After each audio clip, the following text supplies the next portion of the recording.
Grace, kumusta ang sitwasyon dyan sa Benguet at may mga kalsada ba na hindi pa rin madaanan? Yes, Ella, may mga kalsada pa rin hindi madaraanan sa ilang bahagi ng Benguet dahil sa mga naganap na landslide at pagguho ng lupa.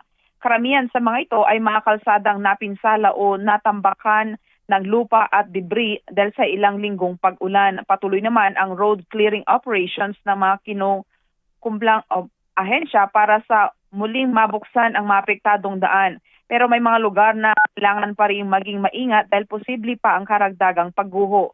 Sa ngayon, pinapalalahanan ang mga motorista na sumunod sa mga road advisory at iwasan ang masaradong daan para sa kanilang kaligtasan. Sa kabuuan, lumampas na sa 1 billion ang tinatayang pinsala sa Benguet dahil sa matinding pag-ulan at mapagguho ng lupa. Dahil dito, idiniklara na ang probinsya ng pamahalaan ng state of calamity para mas mapabilis ang pagtugon at pagbangon ng maapektadong komunidad. Sa ilang bahagi ng Benguet, patuloy pa rin ang road clearing operations dahil sa mga naganap na landslide at pagguho. May mga kalsada na kailangang linisin mula sa mga naipong lupa at debris bago muling buksan sa mga motorista.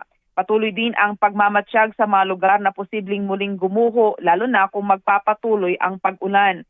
Hindi lang mga kalsada ang apektado ng sitwasyon, may mga komunidad din na napinsalaan at may mga residenteng kinailangang lumikas dahil sa banta ng landslide at pagguho. Malaki rin ang epekto sa mga magsasaka dahil may mga sakahan at pananim na napinsala habang naapektuhan din ang paghahatid ng mga produkto sa mga lugar na mahirap o hindi madaraanan. Sa ngayon, patuloy ang pagtutulungan ng provincial government, mga local government unit at iba't ibang ahensya para sa road clearing, paghatid ng tulong at pag-aayos ng mga nasirang pasilidad. Pero habang isinasagawa ang mga ito, nakaalerto pa rin ang mga otoridad dahil sa posibilidad na ng panibagong pagguho sa mga lugar na nananatiling delikado.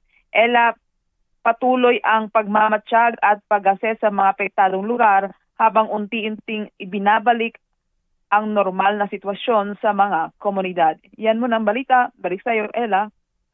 Maraming salamat, Grace Doctolero.